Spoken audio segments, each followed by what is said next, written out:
오늘 가볼 맛집은 천안에 있는 맛집입니다. 여기는 돈가스가 예술이라는데, 돈가스 맛집은 제가 진짜 웬만한 데 다 가봤거든요. 여기는 솔직히 다른 것보다 소스 맛 있으면 일단 인정. 고기 육질이 살아있음 인정. 일단 가볼게요.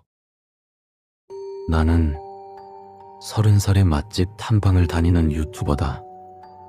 전국을 돌아다니며 소문난 맛집을 찾아가 맛을 평가하고 맛있으면 추천, 맛이 없거나 서비스 엉망이면 악평을 쏟아내며 10년 동안 구독자 50만을 찍었다. 나와 함께하는 멤버가 셋이 있는데 멤버가 자주 바뀌긴 하지만 나는 직원 복지에 최선을 다하는 편이라 정말 가족처럼 지내는 식구들이다. 오늘은 막내 철기가 얘기한 천안의 돈가스 집에 왔다. 나는 돈가스를 좋아하지는 않다. 하지만 막내가 처음으로 내놓은 의견이기도 하고 과거 우리가 촬영했던 돈가스 집이 유명한 TV 프로그램에 출연하면서 내 영상이 떡상하는 바람에 대박이 터졌다. 그래서 조회수가 주춤할 때마다 돈가스 집을 간다. 마침 요새 조회수가 주춤해서 돈가스 집을 가려고 했던 찰나였는데 잘 됐다. 우리는 그 돈가스 집에 들어가려고 했는데 줄이 너무 길다.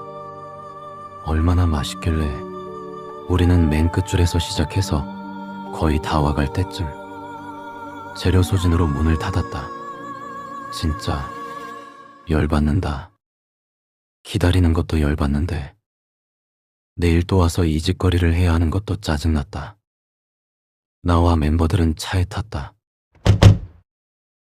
철기야, 내일은 미리 와서 줄 서서 기다리고 있어.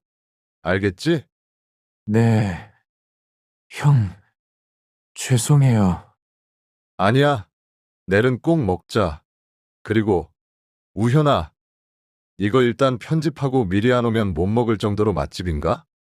이렇게 어그로 끄는 썸네일도 만들고 일단 가자. 우리는 숙소로 왔고 막내 철기는 새벽에 일어나 미리 가서 줄을 섰다.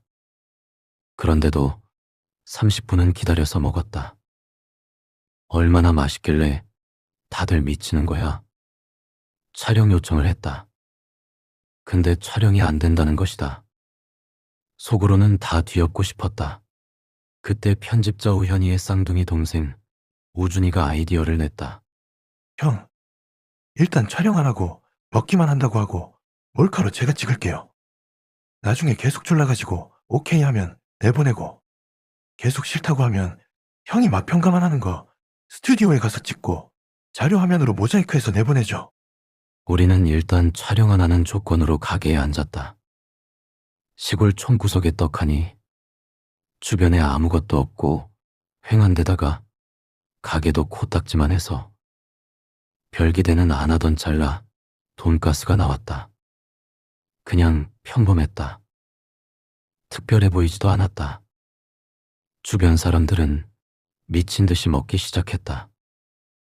우리 팀은 왜 저러나 비웃기도 하면서 한 점 썰어 먹었다. 근데 진짜 맛있다. 다른 표현이 없을 정도로 그냥 맛있다. 애들도 한 입. 맛을 보더니 머리를 쳐박고 미친놈처럼 먹기 시작했다. 나도 예외는 아니었다. 그릇을 혓바닥으로 핥아가며 먹었다. 별 볼 일 없는 돈가스가 한 그릇에 15,000원. 그런데 아깝지 않다. 우리는 가게에서 나와 차에 앉아서 서로 아무 말도 못했다. 그렇게 우린 숙소를 연장하고 다음 날에도 그 가게에 줄 서서 들어갔다. 역시 맛있다. 난 가게 주인에게 물었다. 저기, 사장님, 촬영은 안 할 테니까 주방 혹시 구경해도 될까요? 사장은 씨 굳더니 절대 안 된다고 했다. 우리는 정확히 5일을 갔다. 월요일부터 금요일까지 그 식당에 갔다. 특이한 게 이 식당은 주말에 장사를 안 한다. 주말 장사를 안 하는 식당은 본 적이 없는데 우리 넷은 이 식당에 몰래 들어가 조사하기로 했다. 토요일, 밤이 되었다. 사실 나를 제외한 우리 팀 세 놈은 전과자다. 내가 전과자 애들을 뽑은 이유가 이거다. 그 집의 비결을 파헤치기 위해 몰래 들어가서 비결을 파헤친 후 마치 맛만 보고 재료나 비법을 알아차린 척. 이게 우리 영상이 높은 조회수를 올리는 비법이다. 그렇게 우리는 가게가 보이는 최대한 먼 곳에 주차를 하고 기다렸다. 5일 동안 관찰한 결과 이놈들은 가게 문을 닫고 어느 정도 정리를 한 뒤 모두 퇴근하는 것 같다. 막내 철기는 CCTV를 찾아서 컴퓨터로 같은 장면만 반복하게 만들었다. 우연이는 자물쇠를 따고 우준이는 담을 넘고 들어가 요리사 출신답게 그 집의 메인이 될 만한 재료들을 찾았다. 완벽한 호흡. 이걸로 우리 촬영을 거부한 대가를 보여줘야겠다. 근데 우준이가 이것저것 섞어봐도 그 맛이 안 난다고 했다. 뭔가 특별한 게 있다. 냉장고를 열어 고기를 확인해 봐야겠다. 그때 철기가 뛰어들어왔다. 형, 그놈들 가게에 왔는데요. 우리는 불이 나게 도망쳤다. 그런데 나는 재빨리 나왔는데 장비를 정리하던 철기와 주방을 정리하던 우준이, 동생을 기다리던 우연이는 못 나왔다. 나는 일단 가게 뒤에 산속에 숨어서 그놈들을 봤다. 그놈들을 리어카에다가 누런 자루들을 잔뜩 실더니 가게로 들어갔다. 그놈들이 들어가고 새벽이 될 때까진 나는 그 산속에서 동생들을 기다렸다. 나오지 않는다. 결국 나 혼자 숙소로 돌아왔다. 너무 졸려서 잠을 잤다. 얼마나 지났을까 저녁이 되었고 난 화들짝 놀라며 잠에서 깼다. 핸드폰에 연락이 아무도 없다. 무슨 일이 생긴 것이다. 나는 애들한테 전화를 걸었다. 아무도 받지 않는다. 난 숙소를 연장하고 그 가게에 다시 돌아가려고 했다. 그러나 나에게는 문을 따줄 우연이, 담 넘어서 먼저 들어가줄 우준이, CCTV를 지워줄 철기도 없다. 난 가게를 살피고 결국 돌아왔다. 그래도 내 식구들인데 난 아무것도 할 수 없었다. 난 유튜브를 들어갔다. 사람들이 커뮤니티에 왜 방송 안 하냐, 영상 안 올리냐 등 여러 글이 올라왔다. 나보고 어쩌란 말인가. 그렇게 월요일이 되었고 경찰서에 가서 혹시 내가 자던 사이에 불법 침입으로 체포됐나 알아봤지만 그런 신고는 없었다. 애들은 아직 가게에 있다. 다음날 새벽에 일어나 그 가게에 가서 줄을 섰다. 가게 주인들은 미친놈들이다. 내 선에서 생각할 수 있는 생각은 일단 다 했다. 난 10번째 번호표를 뽑고 기다렸다. 이런 사이코들이 하는 식당에 밥을 처먹겠다고 새벽부터 온 내 앞에 9명이나 있다니. 난 가게에 들어가 돈가스를 시켰다. 근데 내 돈가스에는 소스가 없었다. 뭐지? 왜 소스가 없지? 근데 튀김옷 사이로 뭔가 보였다. 난 생선살 바르듯이 튀김옷을 살짝 벗겼다.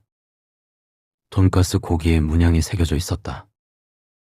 난 그 튀김옷들을 손으로 모두 벗겨서 문양을 맞춰봤다. 그건 철기의 뱃문신 문양.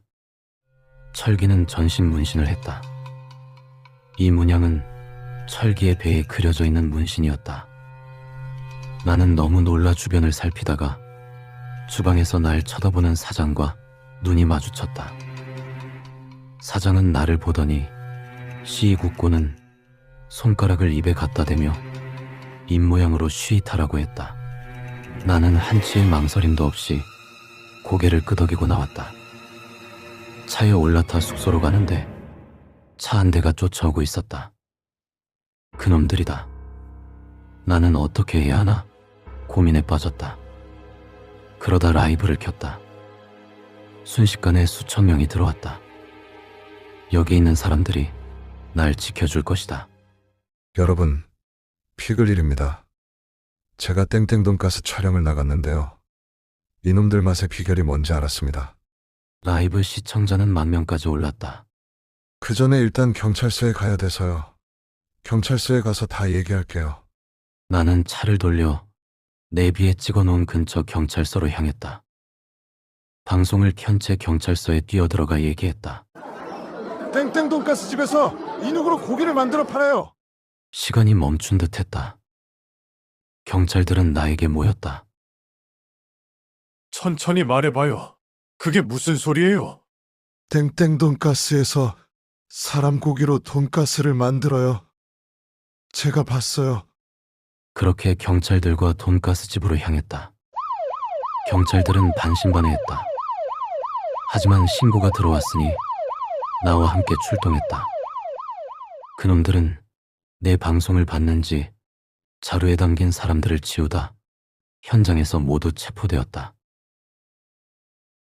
그 자루 중에는 우리 애들 셋도 있었다.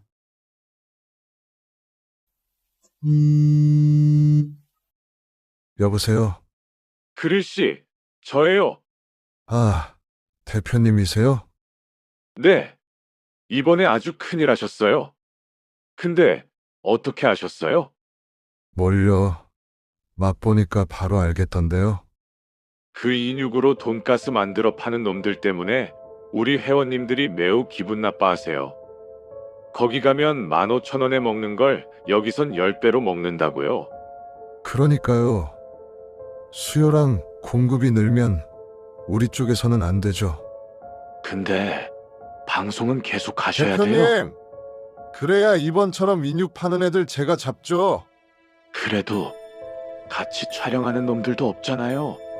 그런 놈들은 깔렸어요. 연고 없는 애들로 찾기가 힘들어서 그렇지. 근데 새 놈 다 회원님들 거였는데. 아, 시발. 그래도 일단 알아볼게요.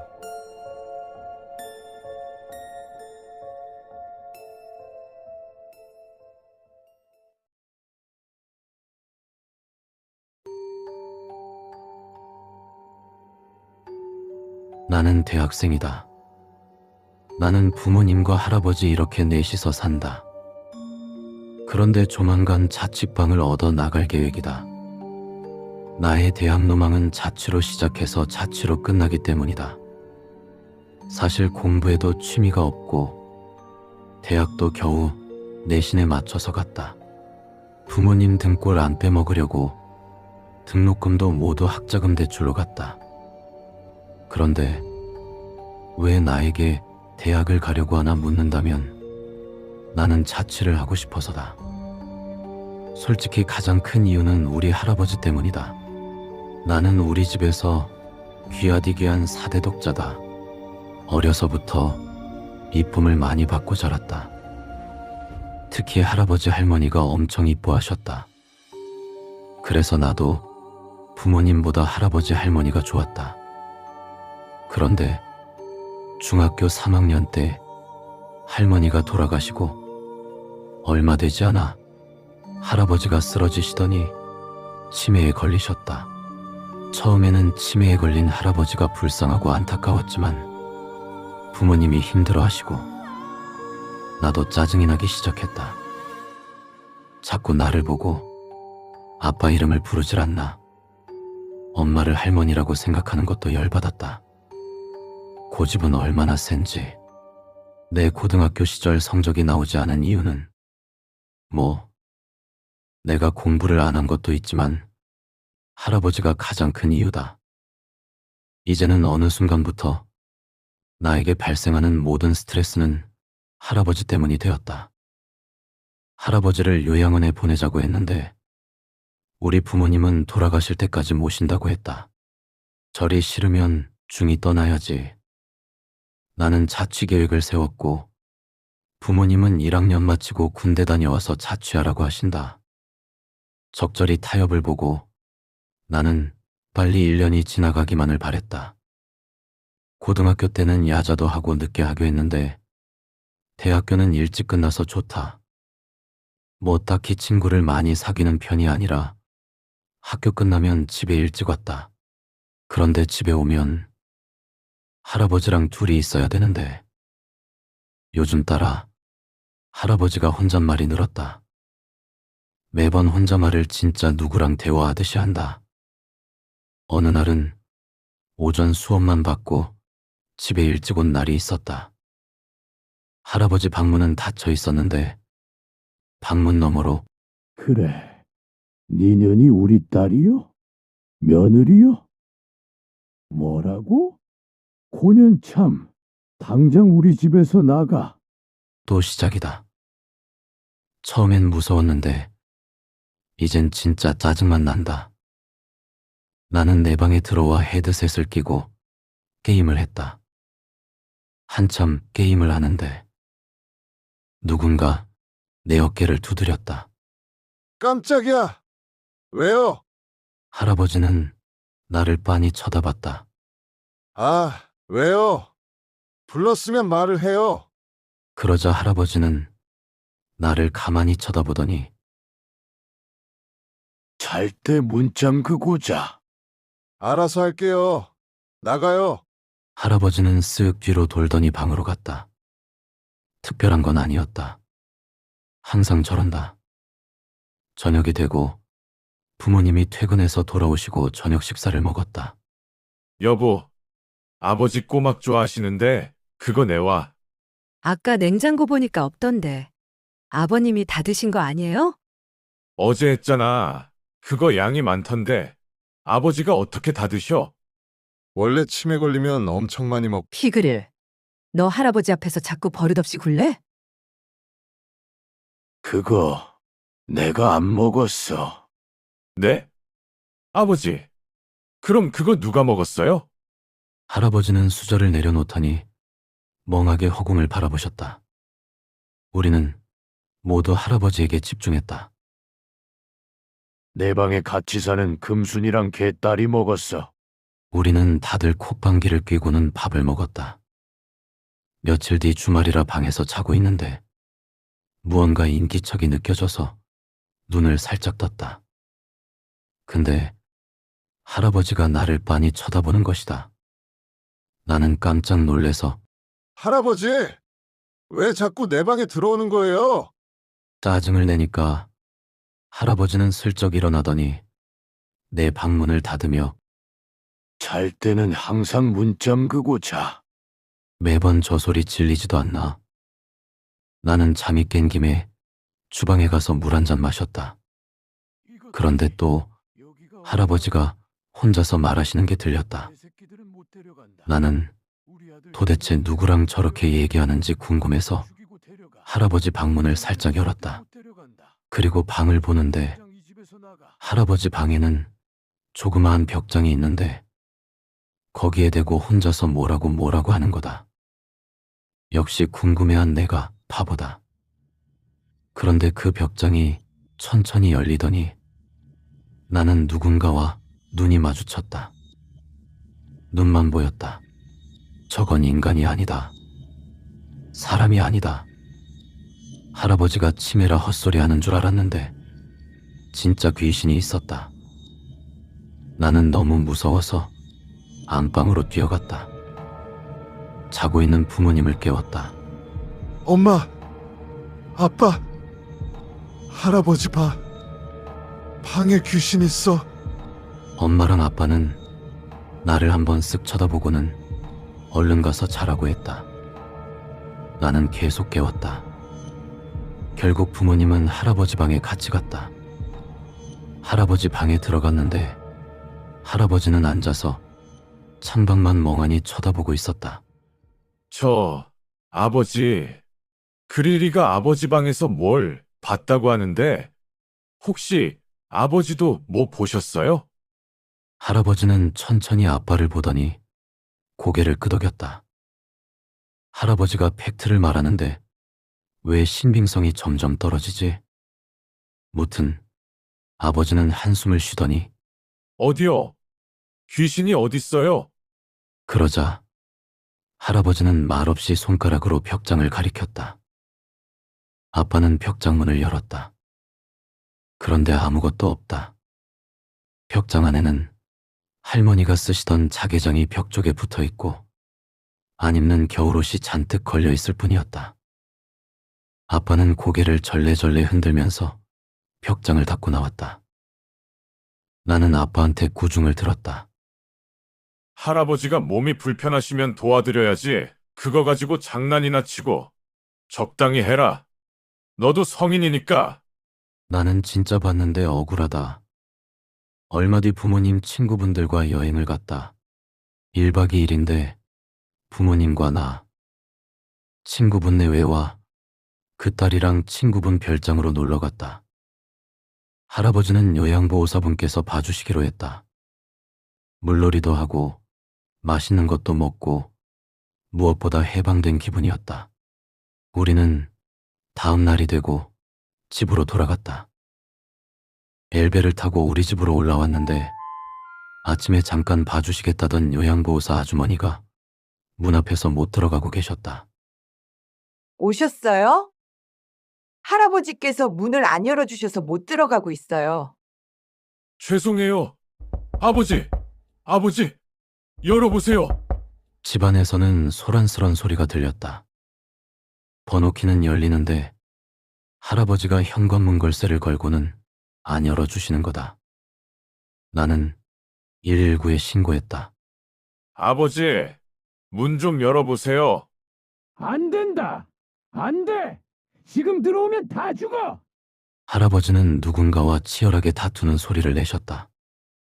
얼마 뒤 구급대원들이 오시고 현관문을 뜯었다. 다 같이 집으로 들어갔는데 집안은 난장판이 되었고 이래저래 엉망진창이었다. 그런데 할아버지는 조용하셨다. 방에 들어가 보니 할아버지는 앞으로 엎드려 있었고 그 상태로 돌아가셨다.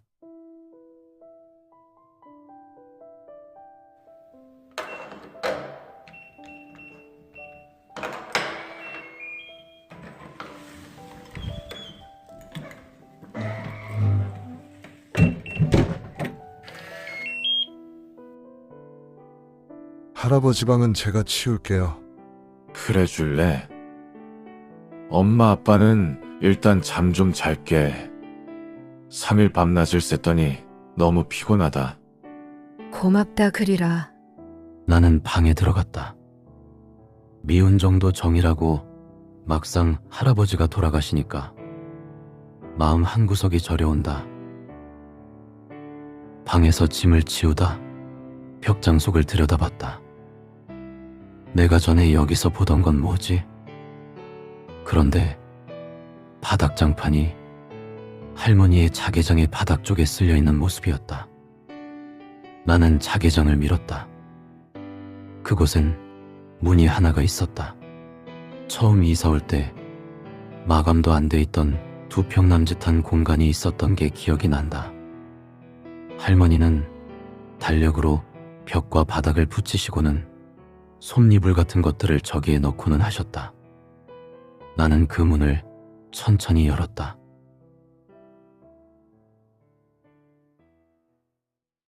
엄마, 우리 언제 나가? 곧 있으면 나갈 거야. 근데 옆에 살던 할아버지는 왜 안 보여? 그 할아버지가 우리 집을 없애려고 해서. 엄마가 혼내줬어? 응. 누구도 우리 집을 못 건드려. 그 누구도 우리 집 건드리면 엄마가 죽여버릴 거야.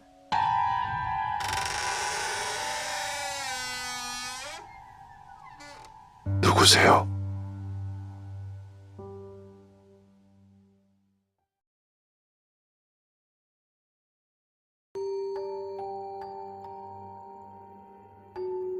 나는 24살이다. 얼마 전 전역을 하고 부모님의 그늘을 벗어나고자 싸게 전세로 빌라에 입주했다. 부모님의 그늘을 벗어난다 했지만 결국은 부모님이 해주신 돈으로 들어왔다.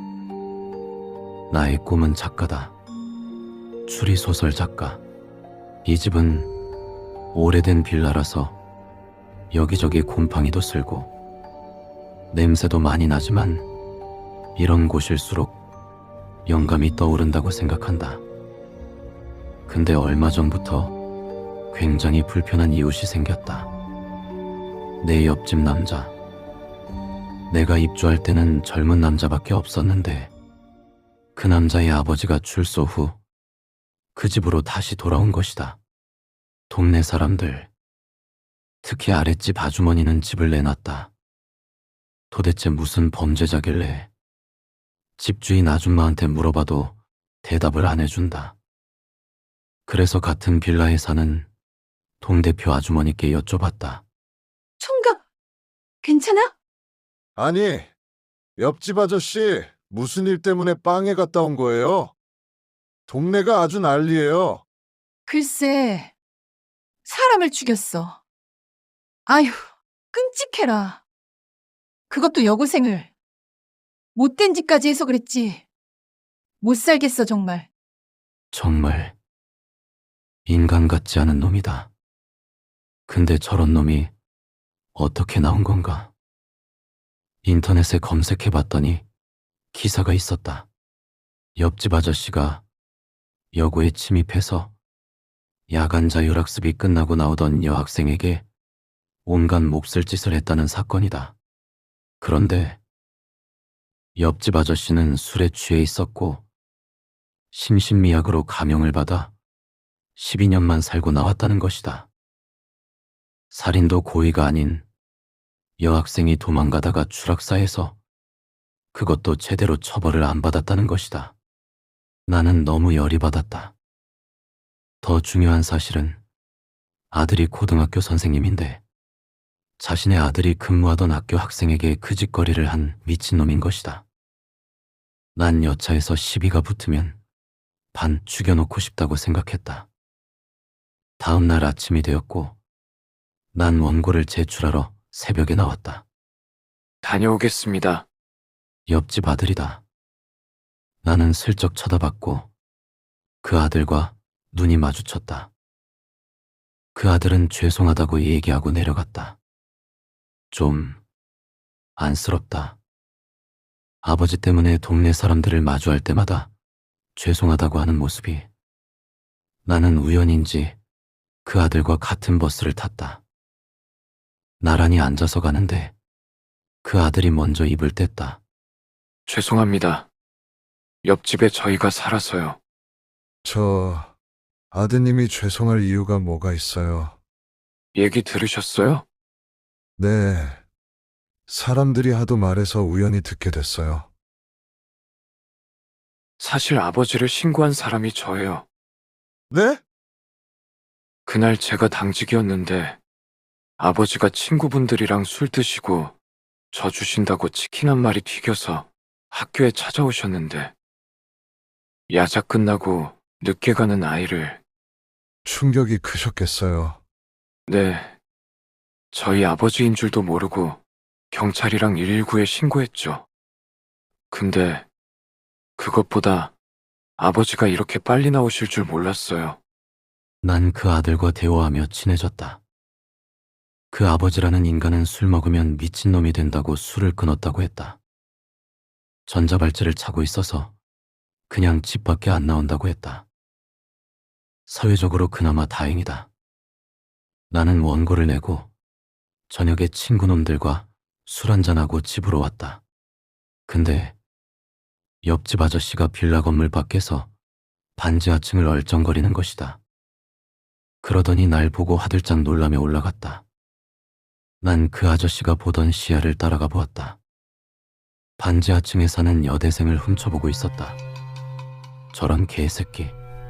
역시 걸레는 빨아도 걸레다. 저 새끼 때문에 분명 조만간 사달이 날 것 같다. 며칠이 지나고 그 아저씨는 또다시 동네를 어슬렁어슬렁거리는 것이다. 그러더니 그 반지하를 또 쳐다보는 것이다. 조져야 되나? 아저씨, 뭐 하세요? 네? 아니에요. 내가 큰 소리를 내니 그 아저씨는 도망가듯 올라갔다. 그 순간 반지하층 여대생이 불을 끄고 창문을 닫았다. 그래, 사고는 미연에 방지해야 한다. 나는 씻고 담배를 피우러 1층에 내려왔다. 1층에는 그 아들이 서 있었다. 뭐 하세요? 저희 아버지 보셨어요? 글쎄요. 아까 1층에서 반지하 훔쳐보시던 건 봤는데, 또 그러시네. 왜요? 어디 가셨어요? 네. 출소 후에 밖에 잘 안 나가시는데. 일단 집에 들어가서 기다리세요. 어차피 갈 곳도 없는 분이잖아요. 그건 그런데. 나는 담배를 끄고 그 아들과 올라갔다. 아침부터 비가 왔고 나는 비 냄새를 맡으면서 늦잠을 잤다. 근데 내 달콤한 늦잠을 깨우는 소리가 들렸다. 그렇게 나는 창밖으로 고개를 내밀었고 1층을 봤더니 반지하층에 살던 여대생이 하얀 천이 머리 위까지 씌워진 채로 구급차에 실려갔다. 여대생이 죽었다. 나는 추리소설 작가로서 추리해본 결과 우리 옆집에 사는 늙은 개자식이 범인인 게 불보듯 뻔하다. 나는 경찰에 신고하기 전에 그 아들을 불렀다. 저기, 형님, 잠시 얘기 좀. 그 아들은 우리 집으로 들어왔다. 무슨 일 때문에? 어제 아버님, 몇 시에 들어왔어요? 저 들어오고 10분 정도 있다가 들어오셨어요. 나가신 이유는 아세요? 혹시 저희 아버지를... 아, 죄송해요. 의심이라기보단 확실한 게 좋잖아요. 그래서 죄송합니다. 저희 아버지 아니에요. 다신 그러지 않겠다고 저랑 약속했어요. 약속. 학교 선생이라 그런지 정말 세상 물정 너무 모른다. 그런데 아무리 범죄자라도 본인 아버지 욕하는 건 내가 선 넘었다. 나는 방에 들어와 머릿속으로 상황을 정리했고 결국 옆집 아저씨의 소행인 게 확실해졌다. 난 경찰에 연락했다. 수분 내로 경찰이 와서 그 아저씨를 체포했다. 그 아들에게는 미안하지만 정의를 위해서 어쩔 수 없다. 며칠 뒤 원고를 제출하러 나가는 길에 그 아들을 만났다. 그 아들은 출근하는 길이었다. 같이 걸어가면서 이야기를 나눴다. 좀 괜찮으세요? 네. 차라리 아버지가 감옥에 있는 게 마음이 편하네요. 그래도 아니에요.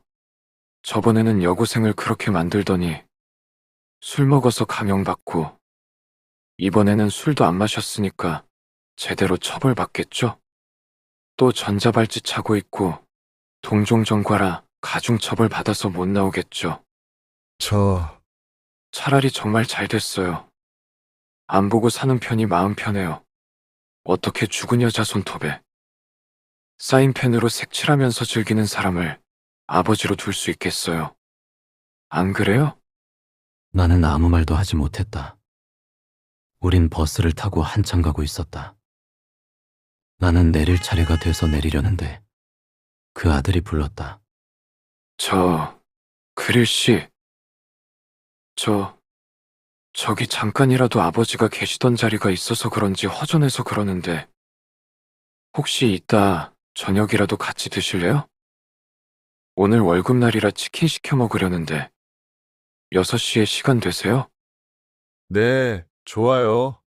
이따 6시에 집으로 갈게요. 나는 정의를 실현했다고 생각했지만 난 나름대로는 그 아들에게 안쓰러운 마음이 있었다. 원고를 제출하고 집에 돌아와 곧장 옆집으로 향했다. 그 아들은 나를 웃으며 반겨주었다. 옆집에 들어가는데 전화가 왔다.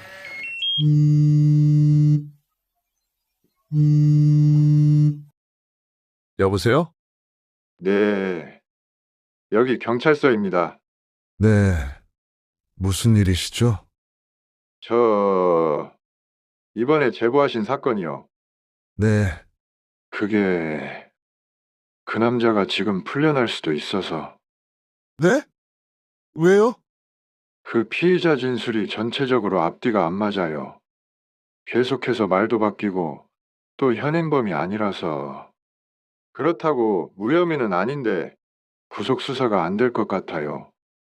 또 사망하신 여성분 손톱에 매니큐어를 칠했다고 증언했는데 과수대에선 그게 매니큐어가 아니래요. 저희가 증인보호 프로그램을 진행시켜 드리려고 하는데. 여보세요? 여보세요? 저 혹시 매니큐어가 아니라 사인펜 아닌가요? 어떻게 하셨어요? 이제 다 알았네?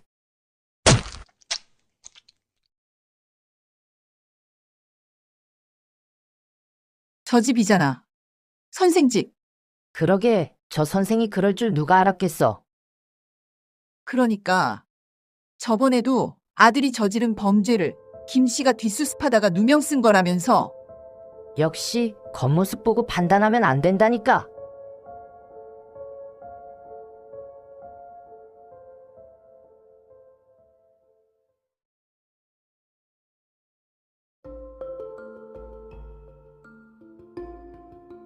나는 40살 직장인이다.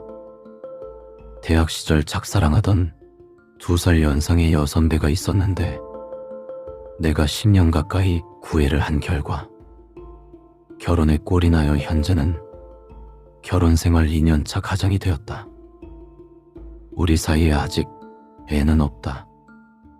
나는 노력하는데 와이프는 그래도 우리는 아이를 갖는 것보다는 우리 둘이 즐기고 노는 걸 더 선호한다.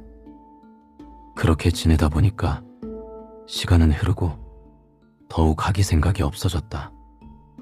하지만 우린 서로 더욱 의지하고 사랑하며 지냈다. 그렇게 2년이라는 시간이 흘렀다. 우리는 휴가를 맞아 오랜만에 여행을 떠났다. 내가 미리 예약한 풀빌라로 갔다. 예전에 여길 지나가다 와이프를 데리고 오고 싶다 생각했는데 이번 기회에 갈 수 있게 되었다. 수영복도 챙기고 3박 4일이면 원 없이 놀고 쉬다가 오자라는 생각에 기분이 들떴다. 장을 보고 3시 입실인데 조금 늦어져서 7시에 입실하려고 갔다.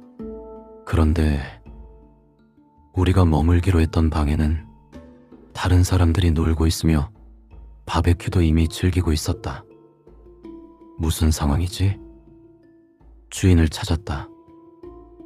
사장이 나오더니 예약이 잘못되었다며 이중으로 예약이 돼서 전액 환불해 줄 테니까 늦게 온 우리가 양보를 하라는 거다. 나는 화가 난다기보다 황당했다. 어이가 없었다. 내 기분보다는 일단 와이프의 눈치를 살폈다. 와이프도 내 눈치를 살피는 듯했다. 다른 것보다 여기서 먹으려고 장도 봐왔는데 근처에 괜찮은 펜션도 없고 우리는 차에 앉아 인터넷으로 찾아봤다. 와이프가 힘들어 보였다.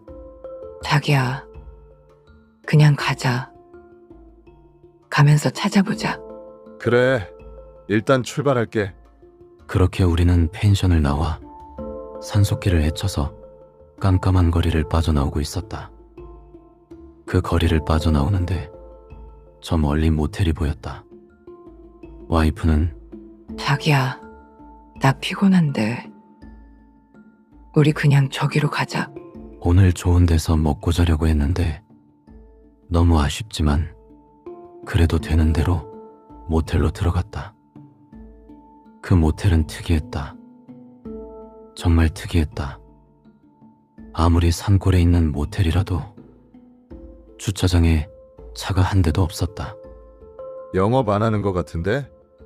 나는 적당한 곳에 차를 대놓고 모텔로 먼저 들어갔다.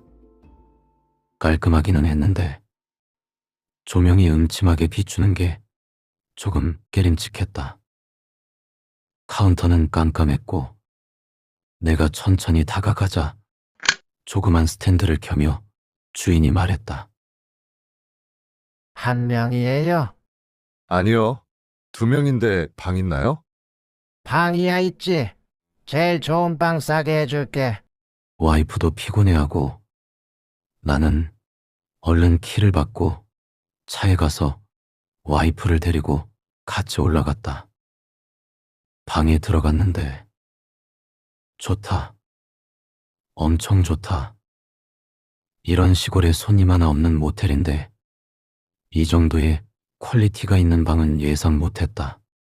방 안에는 간단하게 음식을 해 먹을 수 있는 미니 주방이 있었고 우리는 장바온 재료로 음식을 했다.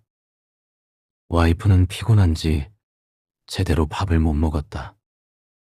그러더니 먼저 씻고 나와서 와이프는 바로 잠에 들었다.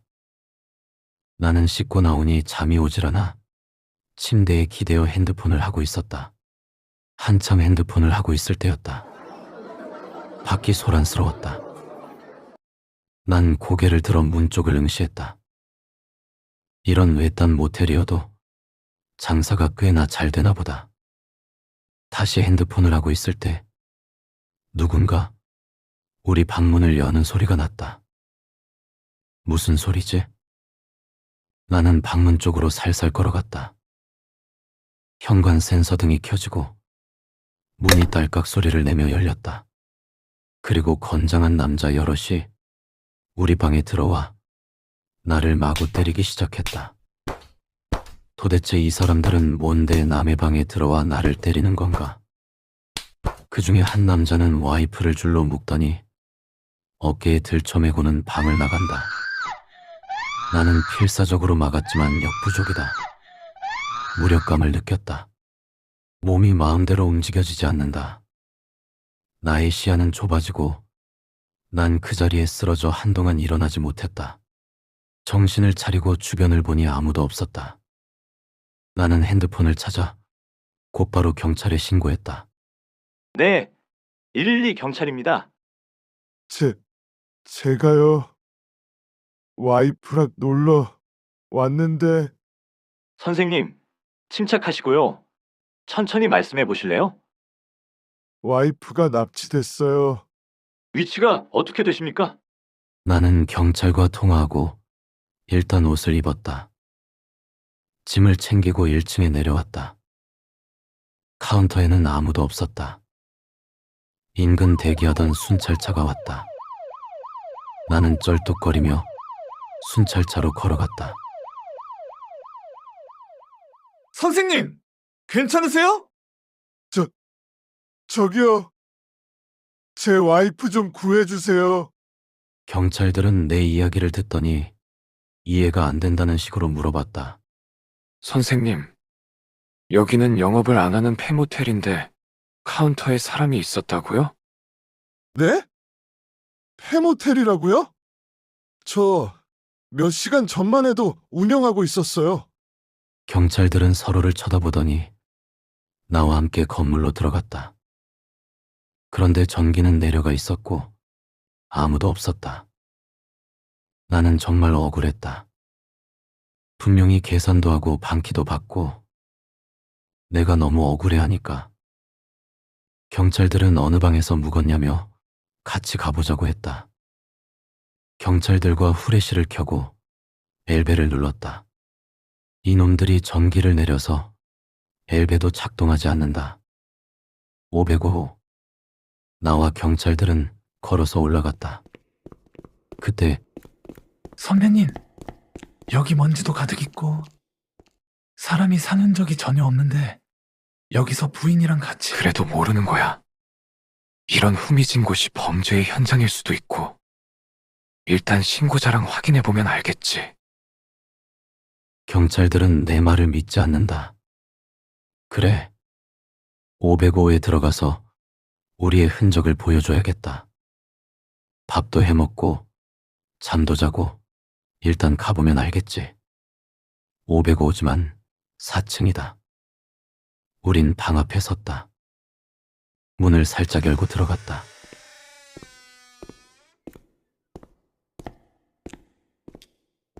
그러게요. 선생님께서 묵으셨다는 이 방은 깨끗하네요.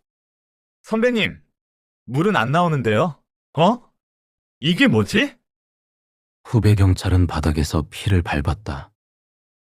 선배 경찰은 후레쉬로 바닥을 비췄다. 이거 선생님께서 흘리신 피예요? 네. 괴한들이 저를 마구 때려서요. 최순경, 아까 카운터 쪽 가봐. 선생님 말대로면 전기가 들어올 거야. 그러니까 가서 두꺼비지 돌려봐. 네, 알겠습니다. 후배 경찰은 내려갔다. 선배 경찰은 피를 한참 보더니 나를 비추고는 근데 선생님, 방금 괴한들한테 맞으셔서 흘린 피라고 하셨죠? 네. 1시간 좀 넘은 것 같아요. 왜요? 선배 경찰은 나를 위아래로 훑어보더니 갑자기 테이저건을 꺼냈다. 나는 한치의 망설임도 없이 선배 경찰을 몽둥이로 내려쳤다. 그래. 이런 시골은 좁은 사회라서 경찰도 한통속이야. 이것들 내가 다 죽여버리겠어. 나는 후배 경찰을 제압하러 1층으로 내려갔다. 예, 여기 폐모텔인데 현장 조사하고 있습니다. 실종 사건인 것 같아서 조사 중입니다. 네, 나는 뒤에서 그 후배 경찰도 제압했다. 손에 피가 묻었다. 너무 무서웠다. 일단 여기를 정리해야겠다. 어느 상황이 되든 내가 오해받을 것 같다는 생각이 들었다. 그런데 카운터 옆으로 지하실이 있었다. 나는 후배 경찰을 끌고 지하실로 왔다. 지하실 문을 열고 들어가 후배 경찰을 내려놓았다. 그런데 무언가 인기척이 있어서 난 지하실 불을 켰다. 그런데 그곳엔 경찰이다. 손들어. 경찰이다. 손들어.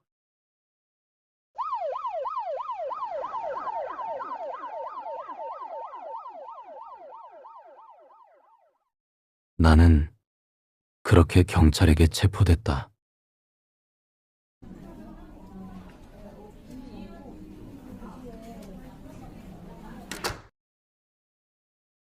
괜찮아?